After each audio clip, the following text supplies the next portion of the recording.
E aí, já pensou em ganhar muito dinheiro com um canal de corte igual esse daqui que você está assistindo? No primeiro link da descrição temos um aulão para você que quer começar um canal de cortes e faturar muito aqui na internet. Também teremos planilhas que irão te ajudar na hora de organizar a produção do seu canal. Tá esperando o quê?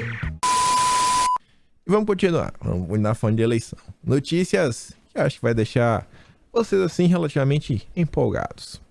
Primeiro aqui mostra uma coisa aqui, só para deixar mais escancarado que todo mundo já sabe.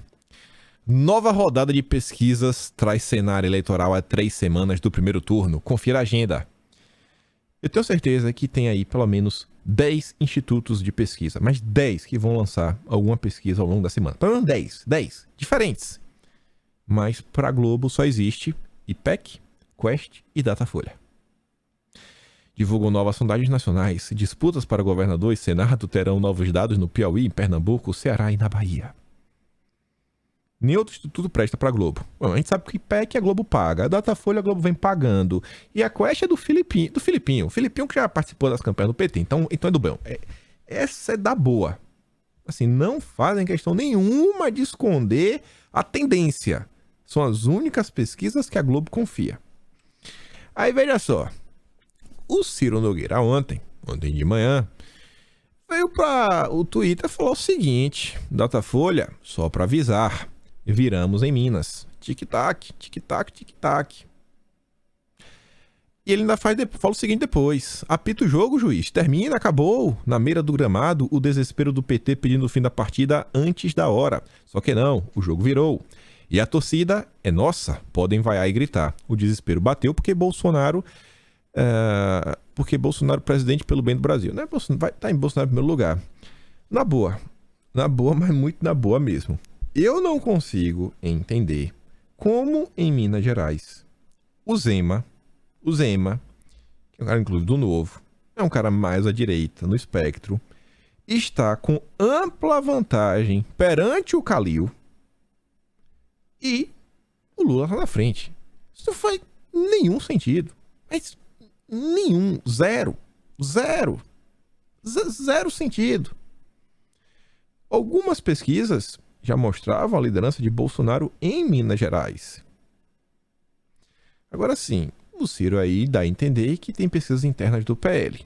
E aí, só para reafirmar que a gente já falou várias vezes, o Sudeste, extremamente importante, é o maior, em termos de região, é o maior colégio eleitoral, São Paulo, Minas, Rio de Janeiro e Espírito Santo, onde São Paulo é o maior colégio eleitoral do país, depois Minas, depois o Rio de Janeiro, e o quarto lugar é a Bahia, a gente vai falar da Bahia. Então, assim, é um grande reduto de votos. E estão falando que onde a eleição será decidida se Bolsonaro está na frente de São Paulo. Segundo Datafolha, não. E também está na frente de Minas Gerais, e Cláudio Castro está crescendo e com ampla vantagem em comparação ao Marcelo Freixo. Eu acho que Bolsonaro vai ter uma grande vitória no Sudeste, que como consequência, talvez dê para ele a eleição ainda no primeiro turno. E aí, olha só, o PT está tão confortável na liderança, mas tão confortável, que do dinheiro do Lula, o dinheiro do Lula está sendo enviado para outras pessoas para promover o Lula. Tá sem dinheiro para me ajudar? Não tem problema, eu pago para você me ajudar. PT manda quase R$1 milhão para estados reforçarem campanha de Lula. Teu dinheiro acabou, irmão? Não tem problema, eu pago o seu santinho. O importante é você me divulgar. Favorito, Datafolha, e não erra. A campanha do Lula transferiu nas últimas semanas quase R$1 milhão do seu próprio caixa para ao menos 23 diretórios regionais do PT. A orientação do partido é de que os diretórios regionais usem esses recursos para unificar as campanhas aliadas a governador, senador e deputados nos estados, né? A de Lula. Coloca aí, pô, o santinho, pelo amor de... Imprime aí umas faixas, divulga o Lula, pelo amor de Deus, ajuda que Bolsonaro disparou, ajuda. Só que, por mais que o Lula esteja enviando dinheiro, não significa que o cara vai imprimir santinho, né? Colar a imagem no Lula, depender da região, não é muito bom, né? A própria matéria do Estadão fala sobre isso, que é o seguinte: o Lula cobra aliados de outras siglas a divulgarem sua campanha nos estados. Primeiro, se o Lula realmente fosse um cara porreta, que ajuda, que atrai votos, ele não precisa nem pedir. Se o cara realmente, o Lula tivesse realmente na frente, disparado, ele ia ter que estar, sabe, mediando conflitos. Não, pô, cara, pô, assim ele fala, cara, não fica triste não, todo mundo pode apoiar, quem quiser apoiar, pode apoiar, ou então tentar intervir aqui, acolá, pra acalmar a turma. Mas não, o Lula tá tendo que pagar pra ser divulgado. O Lula tem que pagar. Tirar da campanha dele, não, faz aí um santinho com minha cara. A campanha de Lula quer que candidatos a governos estaduais de outros partidos que são apoiados pelo petista distribuam os materiais de campanha do presidenciável em as eleitorais. O Lula tá apoiando, mas os caras não tá contento. E aí cito o exemplo do Pará e do Espírito Santo, onde Lula pode ter problemas. E esses locais, Lula pode ter algum problema, por quê? O Renato Casagrande, que é do PSB, tem apoio do PDT do Ciro Gomes. Será que também é por isso que o Lula tá batendo no Ciro Gomes para tentar unificar as campanhas ao governo dos estados para apoiá-lo?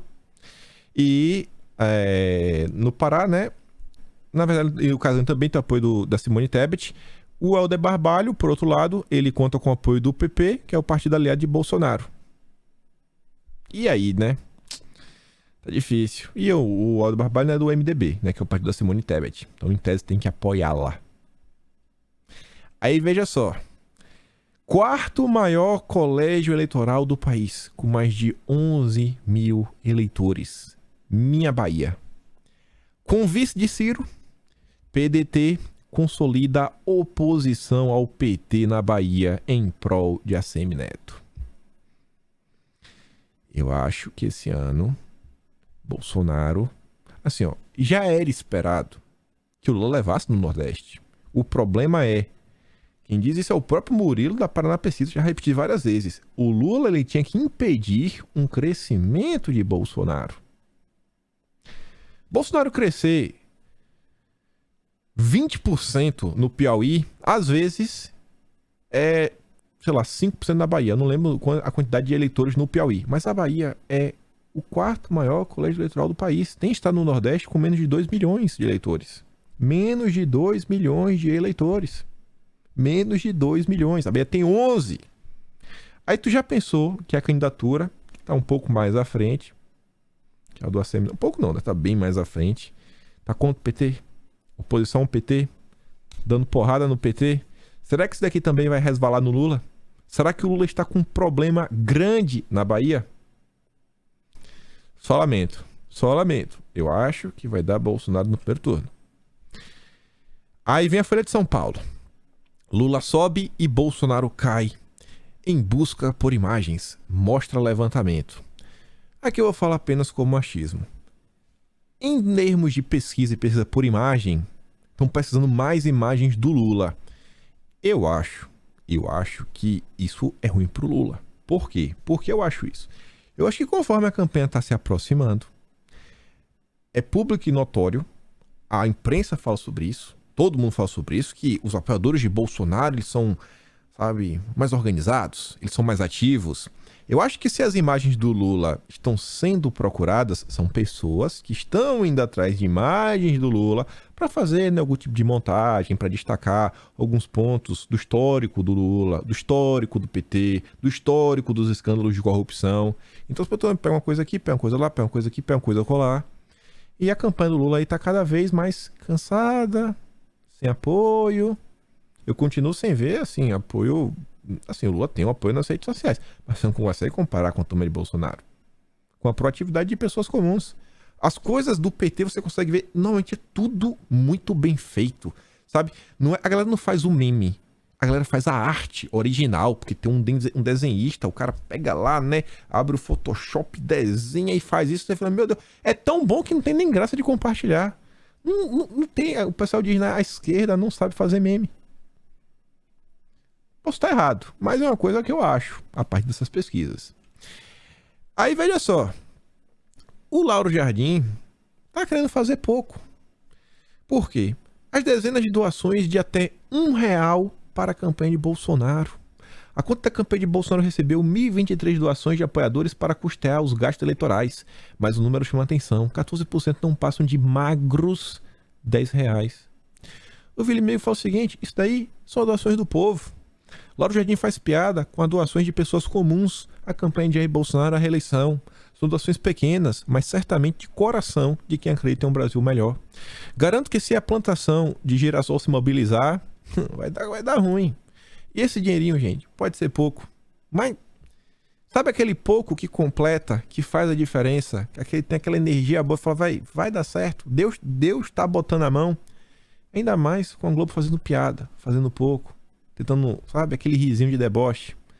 Deixa ele. Quem tá precisando de dinheiro é o Lula, né, pra pagar santinho pros outros. Ainda sobre o PT, e eu acho que as coisas estão dando ruim. No vídeo de ontem, comentamos como o estado de São Paulo vem sendo um problema. Após a pesquisa da Quest, onde coloca o Lula e Bolsonaro empatados, o Guilherme Amado veio a público. Isso foi até o Vilimeu que postou ontem. Será que isso aqui foi a senha? Porque logo que sai essa pesquisa, o Guilherme Amado vem a público falar que o pessoal não está entendendo o que está acontecendo. Tem várias pessoas que não estão de braços cruzados. Por quê? Porque o Bolsonaro está crescendo. E aí o estado de São Paulo, Tarcísio, na pesquisa do Paraná Pesquisas, está basicamente 5 pontos atrás do Haddad. A diferença no passado era de mais de 20 pontos. E agora isso aqui. Quem diz é a Globo. O próprio Lauro Jardim. A estratégia da campanha de Haddad, de olho no eleitor de Rodrigo Garcia. A campanha de Haddad foi toda estruturada para bater em Rodrigo Garcia. A campanha do Haddad achava que o adversário seria o Rodrigo Garcia. Ia bater nele. Só que terá que mudar de alvo. A conclusão ali é a candidatura do Tucano. Morreu. Chegou ao fim, acabou. Olha, agora que caiu a ficha, Rodriguinho 6%. O adversário, olha que palavra sensacional, é o ascendente bolsonarista Tarcísio de Freitas. Ascendente, está crescendo. Hoje no PT há um debate sobre a intenção das pancadas que podem ser dadas em Garcia. O que se quer é achar o ponto correto de fustigá-lo, mas não a ponto de afugentar os eleitores do Tucano no segundo turno. É tipo Deltan Dallagnol. Temos que nos afastar do Bozo sem perder o apoio dos eleitores do Bozo. Ou seja, o Haddad em São Paulo já virou, esquece o Garcia, acabou, temos que parar o Tarcísio. Ontem, a Folha de São Paulo soltou uma nota falando que o Márcio França não está preocupado com o crescimento do Marcos Pontes. Não está preocupado. Quem tem que se explicar, errado está. Aí veja só, ainda sobre o estado de São Paulo, o maior colégio eleitoral do país com mais de 33 milhões de eleitores. 22% de todos os votos do Brasil estão em São Paulo. Mais de um quinto dos votos é só o estado de São Paulo. Alckmin deve concentrar compromissos em... Cadê, senhor? São Paulo. E estados próximos. O próximo que é o Sudeste? A região-chave, Minas Gerais, Rio de Janeiro, estados próximos? O plano de fazer com que Alckmin percorra os estados pelos quais o Lula não passará, cobrindo assim o país todo, tem perdido força. Ou seja, o Lula já desistiu do Brasil inteiro. Não vai fazer um campanha no Brasil inteiro, porque o Lula não liga pro Brasil. O Lula não liga pro Brasil, tá nem aí. Ele quer vencer. Porque tem o poder nas mãos. Para a ideia que o vice, no caso o Alckmin, concentre sua atuação em São Paulo. Mas por que concentrar em São Paulo? O Lula tava na frente, o Datafolha falou, vence, com mão nas costas, primeiro lugar disparado. Aí vai pegar o Alckmin, que em tese deveria ter uma base aí por todos os seus anos à frente do governo de estado, prefeitos, etc., para ver se consegue ajudar o Lula. Estão tentando conter, para ver se consegue um próximo de um empate em São Paulo. Não vão conseguir, até porque o próprio PT falou, né, que estão com medo do sentimento de melhora econômica, que está no ar, já está presente e que tem uma tendência de realmente brotar lá em outubro. Ou seja, em um possível segundo turno. Por isso que eles querem faturar a eleição do primeiro turno de qualquer jeito. Só que não para por aí. A Folha de São Paulo, ela meio que vinha assim, deixando o Tarcísio de lado. Falando uma boa, eu leio a Folha de São Paulo todo dia, tinha até matérias elogiosas ao Tarcísio. E até ficava assim, rapaz, a Folha de São Paulo tá elogiando o Tarcísio. E aí você para e lembra o que a Globo falou, né? Não, que a campanha do Haddad estava mirando no Rodrigo Garcia. Você fala, não, então faz sentido. É por isso que a Folha de São Paulo não estava batendo no Tarcísio. Porque o adversário era o Rodrigo Garcia. E aí, eu não lembro mesmo. Eu me deparo com isso aqui, ó. Gestão Tarcísio teve disparada de obras sem licitação, atraso e... adoro esse final. Indício. Ó, já, indício de irregularidade, viu? Não consegue chamar de ladrão. Aí, tem um indício de irregularidade. Tem que investigar. Que é pra ver se o Randolfo Rodrigues, né, já judicializa pra ver se a justiça vai atrás do Tarcísio agora. Eu acho que o PT está demonstrando um desespero exacerbado. E a Folha de São Paulo, que vem atuando como quase um braço auxiliar do PT, tá deixando isso bem claro. Eu acho que o desespero bateu e acho que Bolsonaro em São Paulo vai fazer barba, cabelo e bigode. Vai eleger uma ampla bancada de deputados estaduais, deputados federais, o Tarcísio, o Marcos Pontes e vencer de lavada. Falando do Tarcísio, mas deu um atropelo nos lulistas da Globo. Cadê? Eu não baixei esse vídeo. Vou ter que ir atrás no Twitter.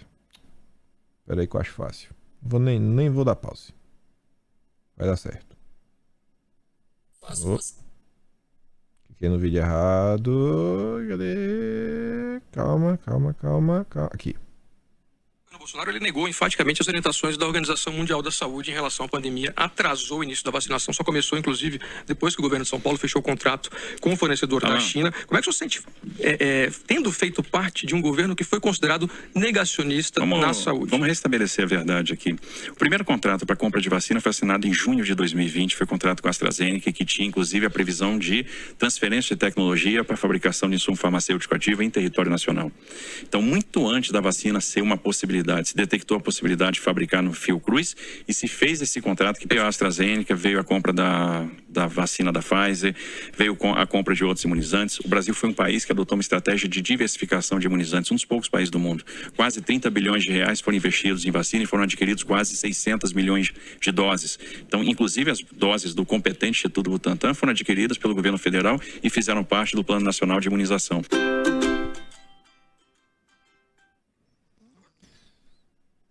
Fala o que for, viu? O Tarcísio, na hora de responder, tem a resposta na ponta da língua.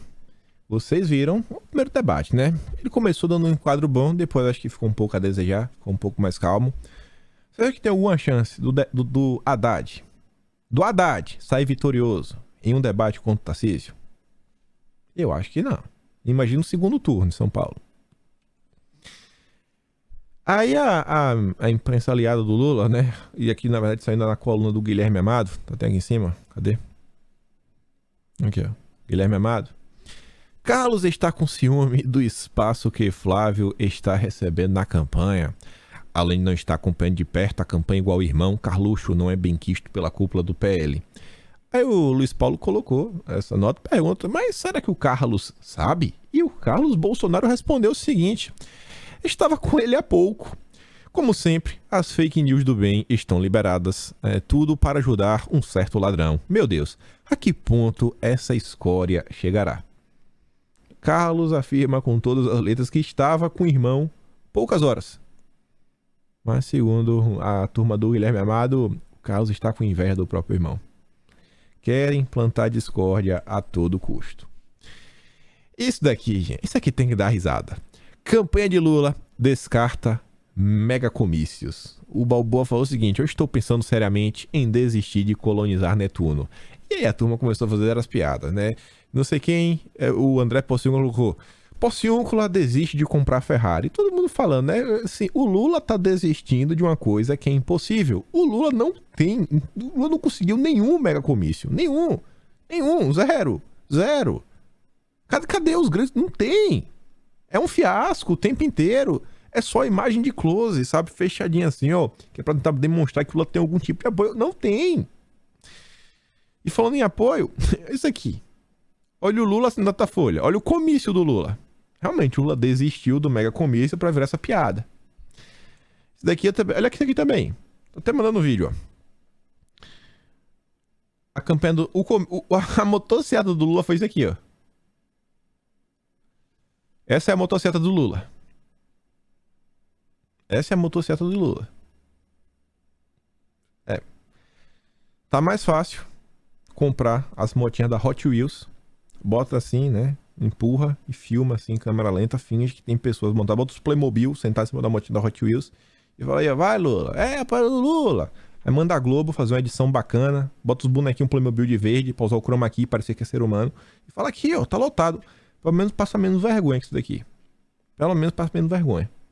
O Lula não vai fazer mega comício. Ele não consegue. Nunca conseguiu.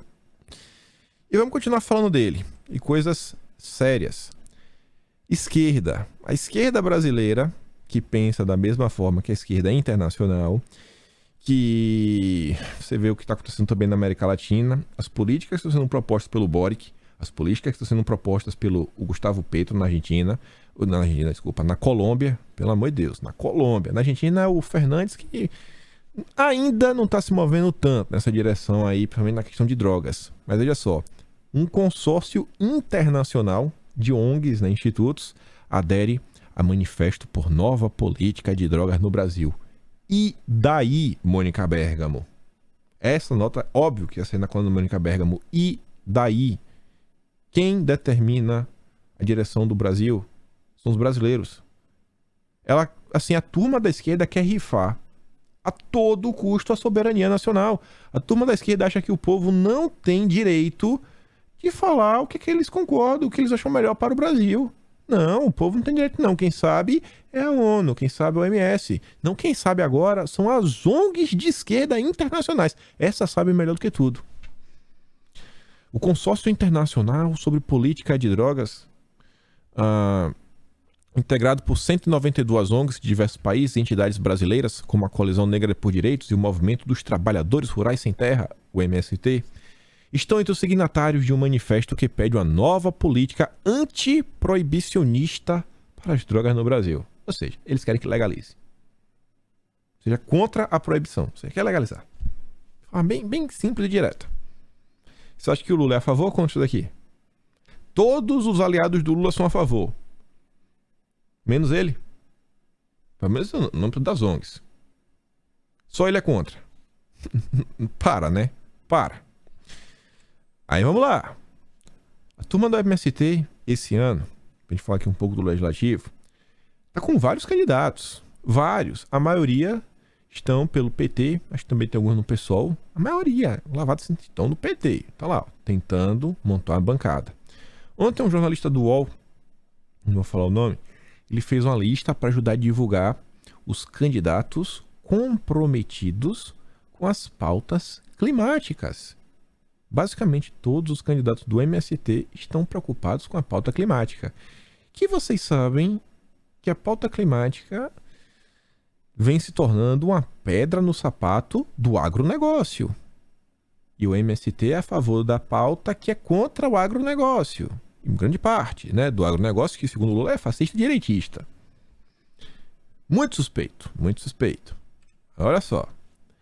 No dia de ontem, o Lula se encontrou com a Marina, que foi levar propostas para o Lula. Uma das propostas da Marina, já batemos muito na tecla, ela quer pegar uma autarquia que já existe, uma agência reguladora que já existe, que lida com questões nucleares, para começar também a analisar emissões de carbono. Inclusive uma autarquia que cuida sobre emissões tóxicas, ou seja, vai tentar transformar a questão do carbono em uma questão tóxica, logo é quase um veneno para a vida do ser humano na Terra. Aí o Lula fala: hoje é meu convite, depois de muitos anos, reencontrei com Marina. Relembramos da nossa história, desde quando nos conhecemos. Conversamos por 2 horas e ela me apresentou propostas para um Brasil mais sustentável, mais justo e que volte a proteger o meio ambiente. Tá bom. O Arthur fala o seguinte, ó. Lula foi aconselhado a procurar os evangélicos. Resolveu falar com a Marina, a evangélica do Meu Corpo, Minhas Regras. O motivo desse encontro foi reafirmar a política Meu Corpo, Minhas Regras, anticristã, e que expropriaria a Amazônia de nós brasileiros. O PT quer ter um selo SG. E aí, olha só. Vou falar sobre esse dia algumas coisas que saíram no dia de ontem. Mas antes, tem uma postagem que rolou, passou no meu Twitter, eu até DRT. Não quis trazer o nome da pessoa, não por não querer divulgar, mas porque eu discordo do comentário dela, do que ela colocou ali, que é o seguinte, porque comentar uma boa. Tem um projeto de lei 3961/2020, e aqui abre uma discussão boa. Esse projeto foi apresentado pelo Molon. Molon, candidato ao Senado pelo Rio de Janeiro. Imagina o Molon sendo eleito. 8 anos, com a canetinha na mão, o Senado, que tem muito mais poder que a Câmara, só são 81, para propor esse tipo de lei. A lei dele não colocou o nome ali. Eu não coloquei o nome da lei. Mas já explico o que é. Essa lei do Molon, ela quer decretar um estado de emergência climática no Brasil. Esse é o objetivo da lei. Eu coloquei uns parágrafos dela pra gente ler. Isso aqui foi apresentado em 28 de julho de 2020. Esse projeto, até o momento, ainda se encontra na CMADS, que é a Comissão de Meio Ambiente e Desenvolvimento Sustentável. É uma comissão. Isso daqui são aquelas comissões permanentes que cada biênio, onde tem eleição para o presidente da Câmara, os partidos também, né, apontam presidentes para as comissões. E é o presidente das comissões que, na maior parte do tempo, vai indicar, por exemplo, quem são os relatores, quem que vai relatar o projeto de lei. Normalmente não é o cara que apresentou a lei. Quem é que vai apresentar o relatório, a priori disso aqui, é um deputado chamado Zé Vitor, do PL de Minas Gerais, em tese, a partir de Bolsonaro. Por que eu não quis trazer o nome da pessoa que publicou? Que fala o seguinte, ó, emergência climática, o projeto de lei vai seguir. Sim, vai seguir, mas vai seguir para onde? E aí tiveram vários comentários, pessoas falando, aí o projeto vai ser avançado, vai ser aprovado, o projeto está sendo aquilo outro. As pessoas na direita, e não só na direita, no Brasil todo, ainda não conseguem entender o processo legislativo, assim, em termos básicos. Como é o projeto? Você apresenta o projeto de lei. O projeto de lei, em geral, ele vai passar pelas comissões pertinentes ao tema. Além das comissões pertinentes ao tema, todos os projetos de lei vão passar pela CCJ, na verdade CCJC, né? Comissão de Constituição, Justiça e Cidadania.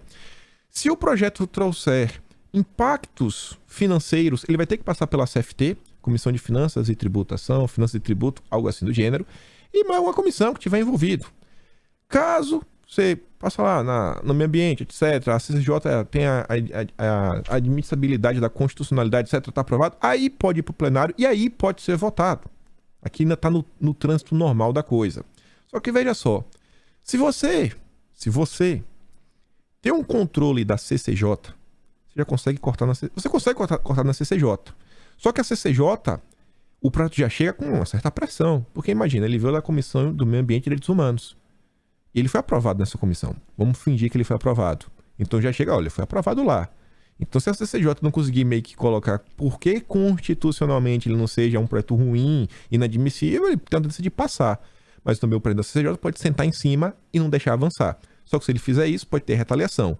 Quando coloca algum projeto que a turma sabe que é do interesse do presidente da CCJ, né? Vamos pegar o exemplo do presidente da Bia Kicis. Essa aqui é da direita. Não vou votar. Me recuso a votar. Vou entrar aqui com obstrução. Vou travar a CCJ. Então vai ficar aquela batalha o tempo todo. E aí você vem a CMADS, de Meio Ambiente. Se você tem o presidente da Comissão de Meio Ambiente, você pode fazer a mesma coisa que a CCJ. Depois sentar em cima. Você pode, cara, não tô nem aí pro mesmo Molon. Tô nem aí, irmão. Tô sem pressa. Te vira. Não, pra mim não tem nenhuma emergência climática. Ano que vem, os deputados que forem eleitos, deve ser 1º de fevereiro, eu acho, vai ter uma nova eleição para a presidência da Câmara. Com essa nova eleição, também teremos uma nova eleição para as comissões, isso tanto na Câmara quanto no Senado. Olhem o que está acontecendo no mundo neste exato momento. A pauta verde é inegável. Olhem a importância que a CMADS vai ter. Eu até eu acho que ela vai ser, possivelmente, talvez, a segunda comissão mais importante da casa, só não atrás da CCJ. E aí que vem um ponto. Quem normalmente, as eleições, né, presidente da Câmara, etc., formar uns blocos, quem vai estar apoiando cada candidato. O bloco que apoiou o candidato vencedor, vamos pegar o caso lá do Arthur Lira, né, foi o bloco meio governista. O partido com o maior número de filiados escolhe primeiro. Normalmente escolhe a CCJ. Só que quem que escolhe depois? É o outro bloco. Ou seja, a gente está meio que caminhando para uma situação onde eu acho que Bolsonaro vai ser reeleito. Acho que devem apoiar o Lira de novo. Eu acho que isso vai acontecer. O Lira está trabalhando para isso. Acho que vai levar. O Lira aprova. Acho que a CCJ pode até cair na mão dos bolsonaristas. E a Comissão do Meio Ambiente possivelmente pode ser a segunda a ser escolhida. E aí agora? Quer dizer que a esquerda tem na mão? Em tese, sim. Aí que vem vários pontos. Olha a importância de termos bons políticos com boa habilidade, sabe, de movimentação na Câmara, porque essas comissões não é só o presidente, ela tem os membros fixos das comissões.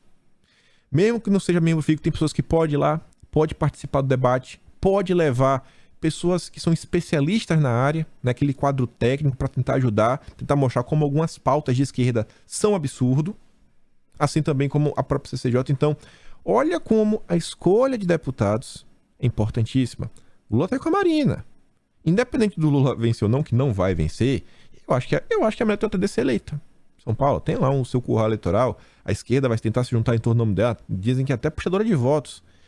Além disso daí, a esquerda tem uma bancada ambiental, tem mais de 70 candidatos. Alguém vai entrar, eles vão tentar avançar com essa agenda a todo custo. A todo custo. E esse projeto aqui do Molon fala o seguinte, ó. Artigo 1º. Esta lei dispõe sobre o reconhecimento do estado de emergência climática, estabelece a meta de neutralização das emissões de gases de efeito de estufa no Brasil até 2050 e prevê a criação de políticas públicas para a transição sustentável. Ou seja, vai começar a criar o conjunto de regras. Vamos regulamentar. Compliance. Né? Vamos regulamentar. E nessa regulamentação ainda vai falar quem vai fazer a arbitragem, de que vai julgar, né, que está indo no caminho certo ou errado. Artigo 2.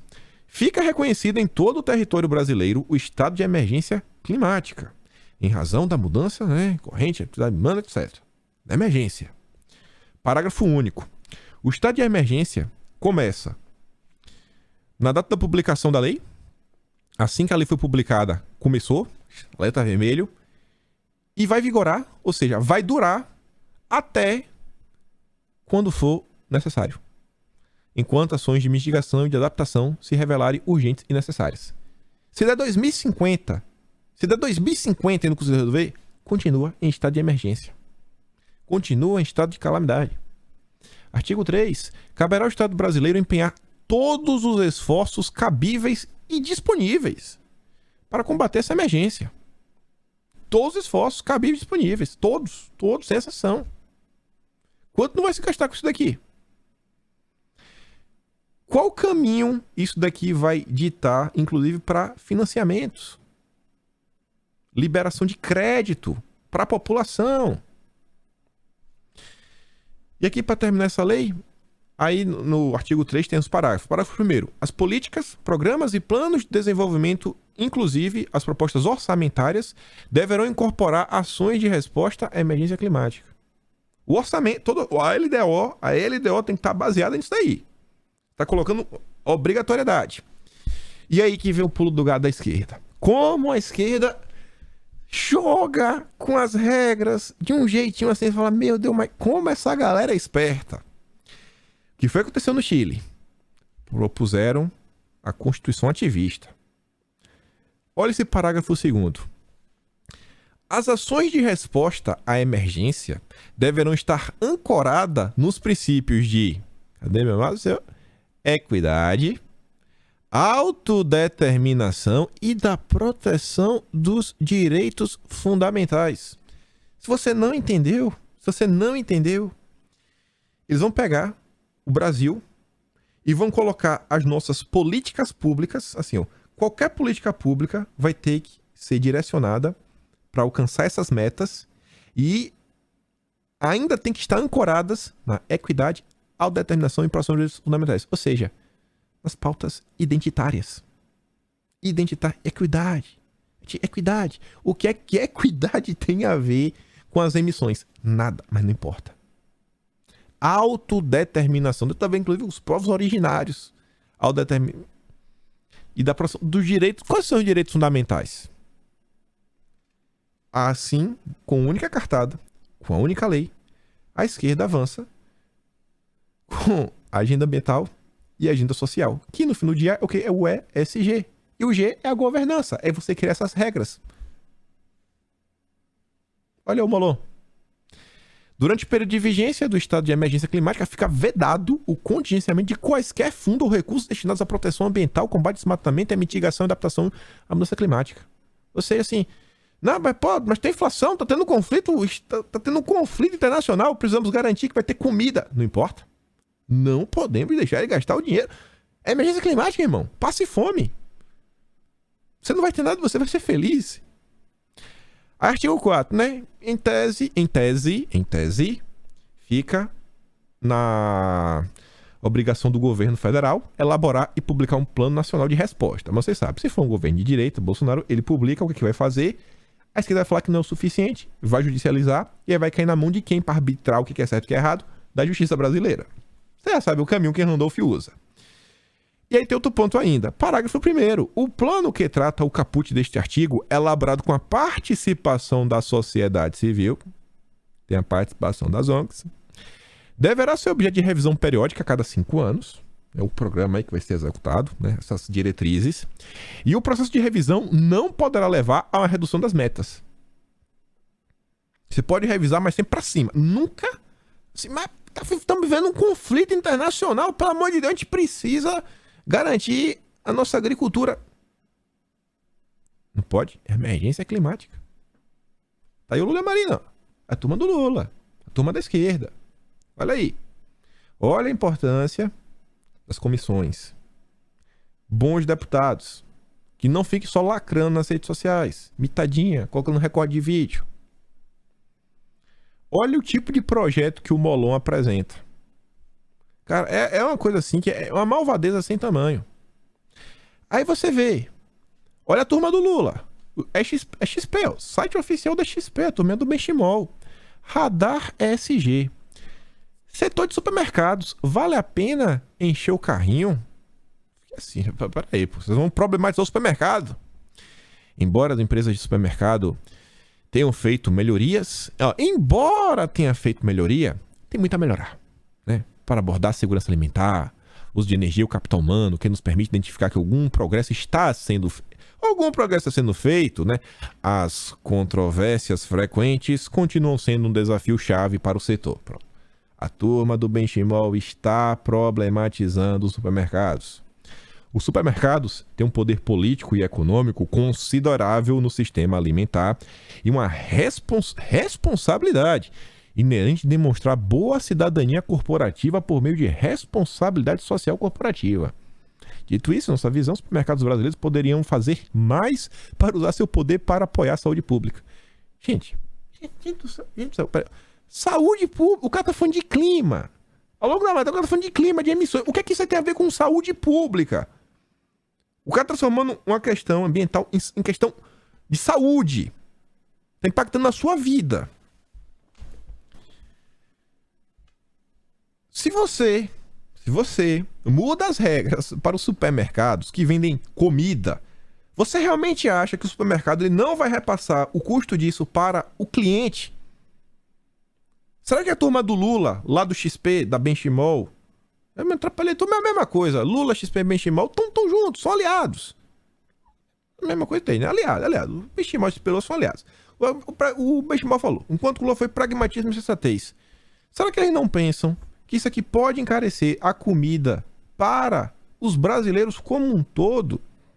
Em um momento que cada vez mais o mundo fala em segurança alimentar, a galera tá querendo problematizar supermercado. Será que isso aqui é hora?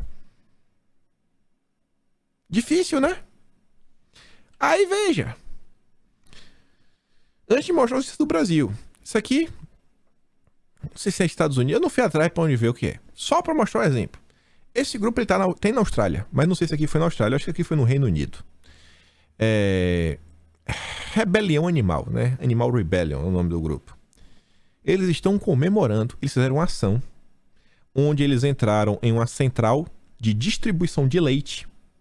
Segundo eles, Animal Rebellion interrompeu outro centro de processamento e distribuição de leite. Sabe qual foi a interrupção que eles fizeram? Aqui, eles perfuraram os pneus de aproximadamente 50 caminhões, interrompendo totalmente o fornecimento de laticínios deste local. Interrompemos. Não tem leite. O cara diz, olha isso aqui. O governo deve parar de financiar a indústria destrutiva da pecuária e, em vez disso, apoiar os agricultores na transição para uma economia baseada em plantas e vegetais. Aí pega isso e vamos falar do Brasil? Isso aqui é malvadeza. Isso aqui é mal. Isso aqui é mal. Mal. Coisa de malvada. Gente malvada. Plataforma de crédito Liber prepara rating ESG para a cadeia da indústria. Sabe o que é rating? A plataforma de crédito para a cadeia de fornecedores e pontos de venda de grandes indústrias está preparando o rating brasileiro de compromissos ambientais, sociais e de governança, ESG, para a cadeia produtiva, com o objetivo de fechar o ciclo da sustentabilidade na produção. Fornecedores e pontos de venda com melhores ratings serão premiados de duas formas: a atração de mais contratos e acesso a taxas menores de juro nos financiamentos. Sabe o que é rating? É criar um ranking, é criar uma classificação, é colocar critérios que, se você não seguir esse critério, você não vai ter a mesma taxa de juros, você não vai ter a mesma facilidade de financiamento, você não vai conseguir competir com os gigantes. Porque toda vez que você coloca critérios, o pequeno, ele acorda todo dia de manhã para lutar contra 20 leões, 50 rinocerontes e um mastodonte e um tiranossauro rex. É o pequeno. É o pequeno e médio empresário no Brasil. Ele luta com um jacaré com a mão limpa, o crocodilo Dundee. O grande, a JBS, por exemplo, tá de boa. Não falta dinheiro. Tem que mudar? Muda. Eu mudo 10, mudo 20, mudo 100 vezes. E quanto mais mudar, melhor. Porque o pequeno vai quebrar. E vai virar um monopólio. Quer ter crédito? Se adapte. Quer ter crédito? Se adapte. Se adapte. Se adapte. E aí tá aí. Não, mas a gente não tá prejudicando, não. Você não tá prejudicando. Não tá não. Você tá dando várias e várias vantagens pro cara que já tem dinheiro, fica cada vez mais e mais competitivo, e o pequeno cada vez tendo mais e mais dificuldade. Você cria um cenário, o cara pega um financiamento, faz um dumping, não, ele baixa o preço, ele vende abaixo, ele tá tendo prejuízo, mas ele sabe que ele aguenta 6 meses de prejuízo e o pequeno aguenta 2. O pequeno quebra, depois ele volta ao preço normal. E aí, quando ele voltar sozinho no mercado, ele triplica o preço. Isso aqui é um absurdo como as coisas estão acontecendo assim. O pessoal tá achando que é lindo. Não, só o ESG tem de ser parte viva da cadeia de produção. Queremos que a cadeia mais eficiente e com menor impacto ambiental. Diz o Marcelo. Marcelo aí que deve tomar leite de cabra de manhã. Leite de cabra. Sabe nem o que é vaca, né? Leite de cabra da Angola. Que foi criado aí nas geleiras do Monte Everest. Só pode. O leite já vem gelado já. É inacreditável, né? Ainda deixou o conselho do BNDES. Graças a Deus que deixou, né? Que tava lá, tava no Banco de Desenvolvimento Nacional. Esse aí é a turma da esquerda. É inacreditável as coisas, como estão avançando. O Poder Legislativo brasileiro precisa, assim, meio que dar um basta. Tem que, assim, na hora de criar critério, falar, galera, peraí, tem que começar a falar aqui o que pode e o que não pode. Isso aqui pode achar que não, mas tem a ver também, que é o seguinte, Visa, Mastercard, American Express vão começar a categorizar agora compras por lojas de ferramenta. Quando você comprar no cartão, falando, isso aqui é nessa categoria. Se eles conseguem categorizar ferramentas, daqui a alguns dias, eles também vão conseguir categorizar compra de carne. Emite muito carbono. E aí você tá vendo, ele vai começar a categorizar coisas que na hora que você for pegar um tipo de empréstimo, vai lá, e você não é um bom cidadão. Porque você tá comprando coisas que não são úteis para os olhos da turma do ESG, da turma dos iluminados. O cara até brinca, já tô achando que vou começar a colocar alguns caixas eletrônicos, o cara sacar o dinheiro, pegar o dinheiro e comprar com dinheiro em espécie. Mas eles estão tentando desaparecer com dinheiro em espécie já tem um tempo, né? Já tem um tempo. 1h06 e eu não falei notícia positiva de Bolsonaro. Eu vou ficar por aqui, a gente comenta amanhã, porque esse último tema acho que foi bem importante pra falar. Olha como as coisas estão avançando no Brasil. Olha como as coisas estão avançando. Tinha notícia boa, notícia... Vou falar aqui bem rápido. O Brasil tem deflação de 36% em agosto. A menor para no mês em 24 anos. E diz que o Brasil segue avançando, mesmo com o PT sendo contrário à diminuição de impostos que reduz o preço dos combustíveis e alimenta todo brasileiro. Analistas dizem que a chance de deflação recorde no terceiro trimestre, enquanto os Estados Unidos falam em recessão e a Argentina pode bater inflação de 95%. Isso aqui requer mais tempo, não quero explicar isso aqui com pressa. O preço da gasolina na Colômbia está subindo e o Brasil tem Copa América, Black Friday e Natal. Possivelmente vai sobrar vaga de trabalho temporário, ou seja, mais empregos, a economia realmente movimentando, esses novos empregos, mesmo temporários, vão fazer a economia aquecer e vão gerar novos postos permanentes de trabalho. E com isso fico por aqui. Se gostou do meu trabalho, pode assinar mesmo no canal. Tem um botão de valeu, tem um Patreon na descrição. Vai lá no Telegram, pega os vídeos do vídeo de hoje, traz um voto pro Jair e eu te vejo amanhã. Aquele grande beijo, abraço, tamo juntos. Valeu, meus amigos. Fui!